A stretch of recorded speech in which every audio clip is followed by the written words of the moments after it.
Tem mais bate-papo agora nesse bloco, claro, o segundo bloco do programa. Quem entrou agora no intervalo foi a Paula Pires.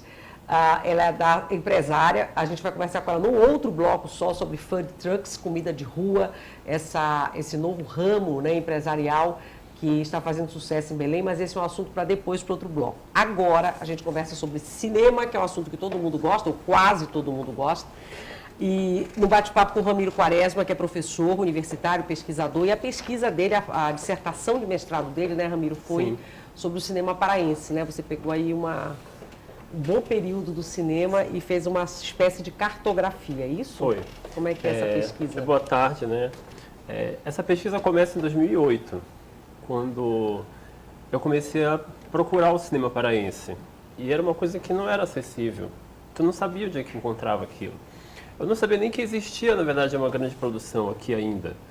E aí eu trabalhei no Museu da Imagem do Som, né, que é uma instituição da Secult, né, e que era muito pouco conhecido também na cidade. Né, ainda né? Ele estava no momento que ele tinha saído do prédio da Fundação Tancredo Neves, a antiga Fundação Tancredo Neves, e foi para o sistema de museus.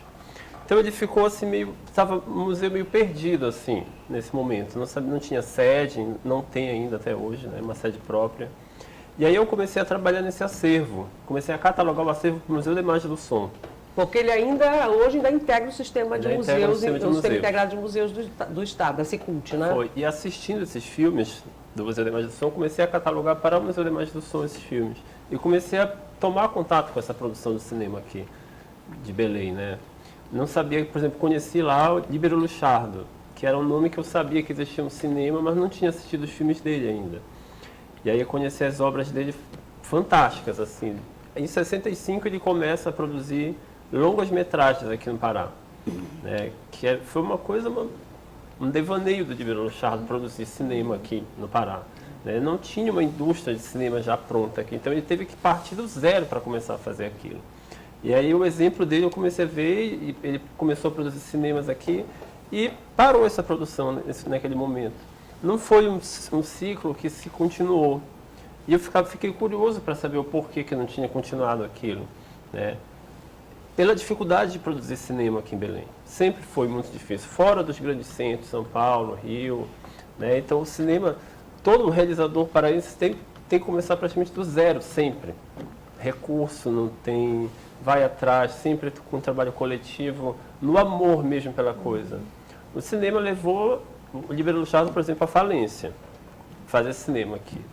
Teve que vender todas as coisas para conseguir finalizar os filmes. E isso aí por que fazer cinema aqui no Pará, né? Essa grande vontade dele. Agora, assim, eu não sei se tu, acho que já deve ter chegado a essa história, mas, assim, uma coisa que tu fala, acho que a gente não tem uma continuidade de projetos que são importantes para dar para realizadores na área do audiovisual. Mas eu não sei se tu chegaste já a ver aquele projeto do CRAVA, que era o Centro de Recursos Audiovisuais da Amazônia, que era da CEMEC, um projeto da CEMEC, Secretaria Municipal de Educação e Cultura, e que era uma ideia de você ter um centro de referência de produção de cinema no Pará.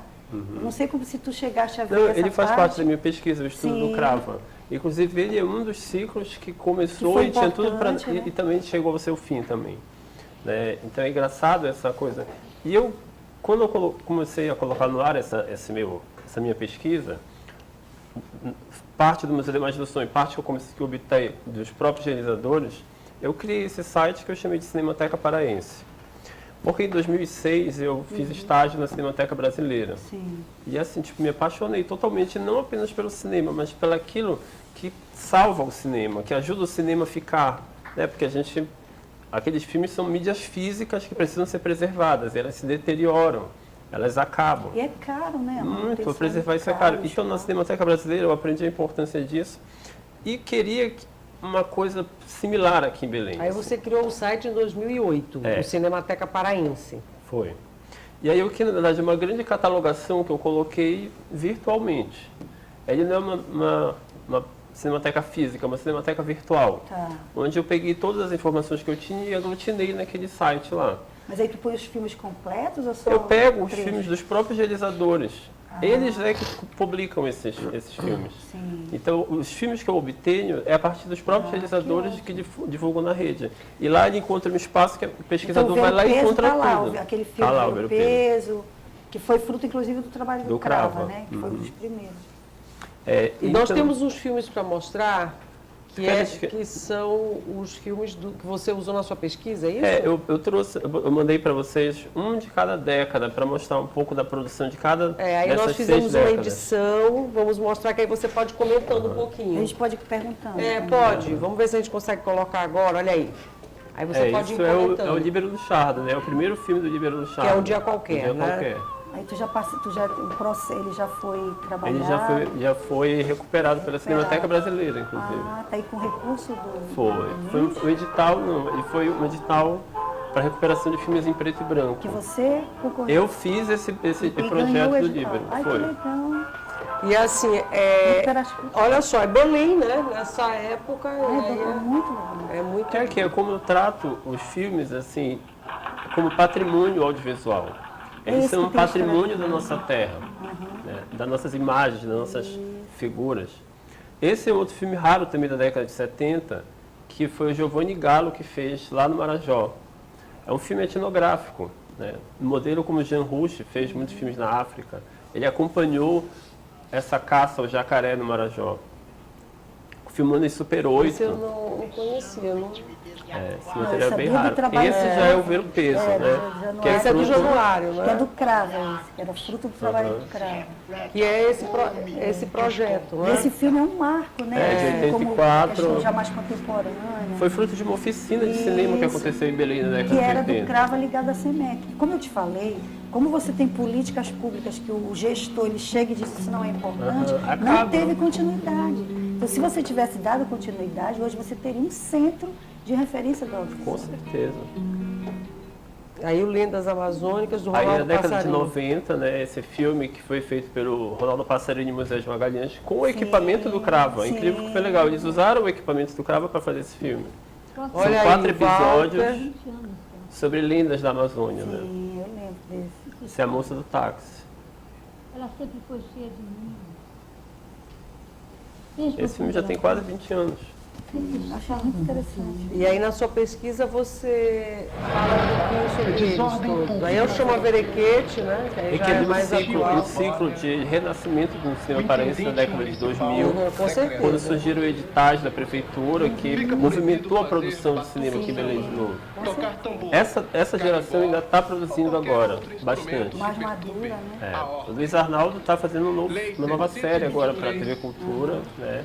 Inclusive porque esses projetos do audiovisual brasileiro que permitem também muita coisa boa, né? Que É um estão sendo... ciclo agora bem tá interessante. Está se firmando mesmo. O que é interessante você deixar ele disponibilizado na rede é a visibilidade que vai ter nesse trabalho.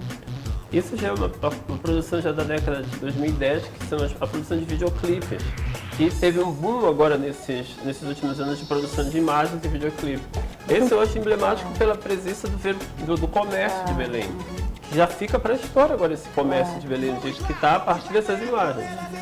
Ou seja, qualquer área que você queira aí, a questão da música, da história, você pode pegar isso aí e trabalhar, né? Tá aí então um pouquinho de alguns filmes, né?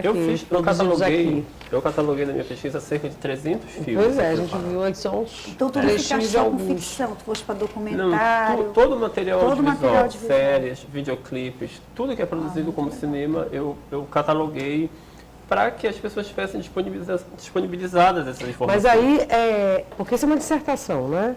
Foi a sua dissertação de mestrado. Mas é assim, você usou que metodologia? A ideia é mesmo uma cartografia? É uma cartografia porque eu parti das vivências dos realizadores. Eu fui atrás deles, conversei com eles, entrevistei eles e perguntei sobre os processos deles.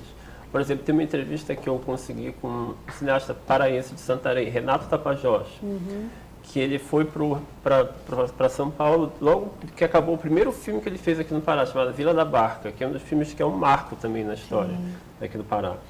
E ele foi perseguido politicamente na época, teve que sair do Brasil, e esse filme só foi visto depois da década de 80 aqui, né? E ele me falou o que era a produção naquele momento aqui, né, do Pará da década de 60. Então, a partir das experiências de vida deles, eu fui elaborando esse mapa, porque as pessoas vão se encontrando nesses filmes. A Jorani Castro começa a trabalhar com a mãe dela, a Edna Castro, depois já segue uma carreira. Eu vou criando essa linha do desde tempo. esse filme, não sei se só para me certificar disso, a Elaine também pode me ajudar. Desde desse do Líbero Luchardo não se faz um longa, né? A Jorani agora me parece que vai lançar, não é isso? O último filme que o Líbero Luchardo fez foi em 73, Brotos Inocentes. A partir de uma verba da Embrafilme que ele teve, e aí longa não se fez mais, né? Foi o último longa, o último longa, nesse né? formato cinematográfico, que é para ser exibido em cinemas. Então, Claro. já fizeram longas de forma, digamos assim, experimental. Mas esse longa amadora, tradicional, mas, assim, não, né? como cinema feito para exibir no cinema, cobrar ingresso, que é aquela indústria cinematográfica fazia Não se 50 faz, né? anos. Agora sim. Deixa a Elaine fazer essa pergunta e Só te dar uma curiosidade, vez para mesmo o site, por exemplo, telespectador. tu foste ouvir também os críticos, que, por exemplo, Pedro Veriano, Luzia, esse povo O- todo o- que viveu um pouco a partir da década de 70 para cá, eles tiveram uma importância fundamental também, né? Nesse produziram olhar filmes, sobre o inclusive. cinema com a crítica. Pois E eles é. produziram filmes, inclusive. Sim. O Pedro Veriano tem uma produção cinematográfica na década de 60, experimental, feita com câmera 16mm, bem experimental mesmo. O Paz Loureiro tem filmes da década de 70, de Sim. Super 8 que ele fez também. Ronaldo Moraes Rego produziu na década de 70. O Vicente Cecim. Vicente Cecim, que a produção dele na Também. década de 70 é a principal produção que tem verdade. aqui nesse E período. vídeo Eu lembrei arte agora mesmo, do tu trabalha Cecinha, com linguagem mesmo, né? Porque cinema não é só contar história, né? Não é só a questão mesmo do trabalho com a linguagem. Mas isso que eu te pergunto, tem entrevistas dele, tu conseguiste fazer isso ou isso é uma posterior?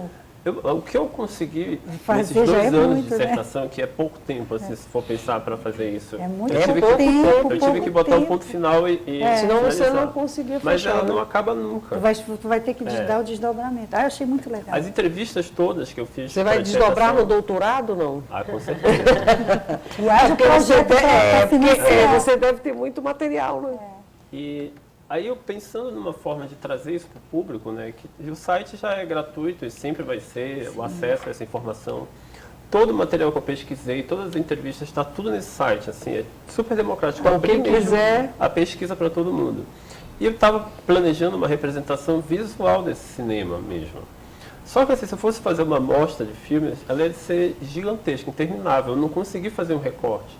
Então eu pensei nessa exposição, que ela é da galeria que é na minha casa, inclusive. É uma galeria no porão da minha casa, que é a Galeria Elétrica, né?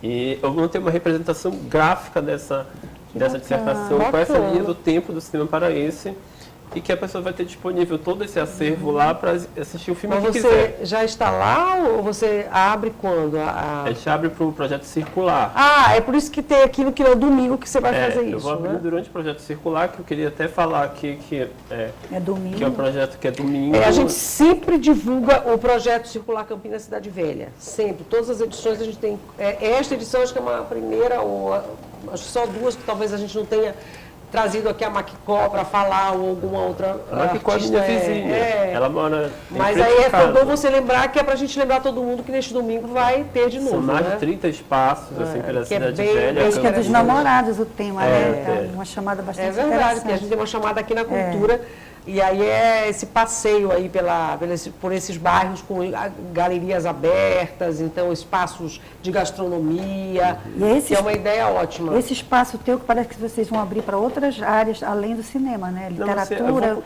Eu já ouvi uma conversa aí por aí. Eu tô querendo agora, tô aberto a propostas agora. Eu Mas abri com essa exposição, então, ela vai integrar a programação do Circular Campina, Cidade Velha agora no domingo, Isso. mas aí você dá o endereço direitinho. Fica na Frutuoso Guimarães, 602, né? Em frente à Câmara Cobra, quase, né? Vizinho da Maquicó. E vai ficar aberto das 10 da manhã às 8 da noite. Tu vai poder visitar, conhecer essa história do cinema paraense, conversar comigo e com os cineastas Claro. que eu convidei para ir lá, né? Pra são gente bater eles? esse papo, assistir os filmes também juntos. Quem são esses Quem são os cineastas? A cineastas Elaine que quer tu tá- saber. Eu trouxe alguns amigos meus, por exemplo, Matheus Moura, vai Que é os passar dos por jovens lá. críticos, né? Dos jovens críticos. Ele vai estar lá com a gente, vai bater um papo sobre cinema. Bacana. Então, e eu queria, na verdade, marcar a relação com o site, né? Porque a base toda é o site Cinemateca Paraense, né? Então, lá está toda a pesquisa disponível e lá na galeria é só uma representação visual para a gente trazer um pouco mais para poder visualizar essa linha do tempo, né? Ok. Estamos mostrando ali, olha, o endereço do site. É o e WordPress, é o WordPress, no no caso, né? E a Marcela, você tem pergunta, é isso? Tem, pergunta e comentário. O Alex Barata, ele pergunta o que caracteriza o cinema paraense. Ele diz que o Nordeste, a gente sabe que é a cultura nordestina, São Paulo é urbano, e o paraense se resumiria ou se confundiria com o tema Amazônia ou é mais do que isso? Rapidinho, É diga uma lá. questão de identidade, né? Cinema, ele tem a identidade do Pará está dentro daquele filme. O nosso falar, as nossas expressões, o nosso rosto, a nossa música, né? Nosso patrimônio, que é a cidade, a dinâmica da cidade. Isso é o que caracteriza um cinema paraense. É um cinema de identidade, né? Um cinema Que pode ser local- urbana, pode ser ribeirinha. E é vasta por conta da nossa vastidão que é o Pará, né? Na verdade, essa minha pesquisa acaba ficando Muito muito, Belém, em Belém, eu acho, né? mas o resto do Pará, né? O restante do Pará, outras cidades também tem uma produção não tão grande quanto Belém, isso é uma realidade, né? Alguma coisa em Marabá tem, Santarém, mas é bem complexo essa Acho que Paraupebas parece Para que tem um ser- trabalho interessante com os festival, festivais né? de cinema, por exemplo. O que Tem faz um- o cinema paraense. Tem um comentário, Marcos Cardoso diz obrigado pelos excelentes temas, desejo muito sucesso ao amigo Ramiro Quaresma. Legal. Valeu, Marcos. Então, Ramiro, no domingo você estará lá com essa exposição aberta. A exposição é Linha do Tempo, 60 anos de cinema paraense. Sim. É isso? Linha do tempo, porque a base do cinema é como a gente chama a timeline, né? Que é onde você edita os filmes. A gente tem essa relação com o tempo muito forte no cinema. O cinema é a manipulação do tempo, né? Quando tu joga para tu editar teu filme, tu monta aquela linha do tempo, tu vai colocando as imagens, colando as imagens e escolhendo o tempo que elas têm. Então, a relação do cinema e o tempo, a relação do cinema com a memória é uma coisa que me interessa muito. A gente acabou de ver agora, vendo um dia qualquer do Líbero Luchardo, né? Vendo Belém como era. Né? Aí a gente pode construir aí um pouco ou muito da memória da cidade, né? Porque Enfim. o cinema capta o movimento, né? A base do cinema é o movimento, a dinâmica. Né? Então, a partir do cinema, tu pode saber como é que era uma época, como é que era Belém. Com certeza. Né? É isso então, que bacana. Parabéns pela dissertação. Amanhã, né? a partir de que horas? Domingo. Domingo, A partir das né? 10 horas da manhã. 10 é. horas. E a gente aproveita para divulgar o Circular Campinas Cidade Velha, que o tema desta edição do evento, que é maravilhoso, é o Dia dos Namorados. Claro, você tem um recadinho para dar. Vamos Eu tenho um aproveitar. recado da Fundação Cultural do Pará, que amanhã nós vamos fazer a abertura da quadra junina da Fundação com a Revoada dos Pássaros, que já é tradicional na Casa das Artes, antigo IAP, ali que a gente vai concentrar na Basílica de Nazaré, em frente, depois vai haver o cortejo até a Casa das Artes, onde a revoada vai acontecer. E aí a programação vai do dia 17 até o dia 29 no Centur, Fundação Curro Velho e Casa da Linguagem. E aí no Centur, na Fundação, as quadrilhas, Quadrilhas, né? danças que já é concurso, já é as danças tão parafolclóricas. esperado, né? E os pássaros juninos, que Claro. é especial também para as pessoas que gostam dessa tradição, a gente vai ter no Margarides Esquivazapa. Mas a partir das amanhã, 7 da noite. então, A sábado, revoada, a que horas? às 17 horas, na Casa das Artes, com Que é o concentração anfiteatro. ali na frente da Basílica de Nazaré. Muito Estão bom. todos convidados. Bacana. E nós vamos falar das quadrilhas na próxima semana, com certeza, aqui também. Ramiro, te agradeço por ter vindo, viu? Legal, Conversar obrigado. com a gente, muito bom. Tem intervalo agora rapidinho, depois que falamos sobre água, cinema, vamos falar sobre gastronomia, gastronomia, mas o empreendedorismo nessa área. No próximo bloco, com a Sabrina Petrola e com a Paula Pires, que estão aqui conosco, depois do intervalo.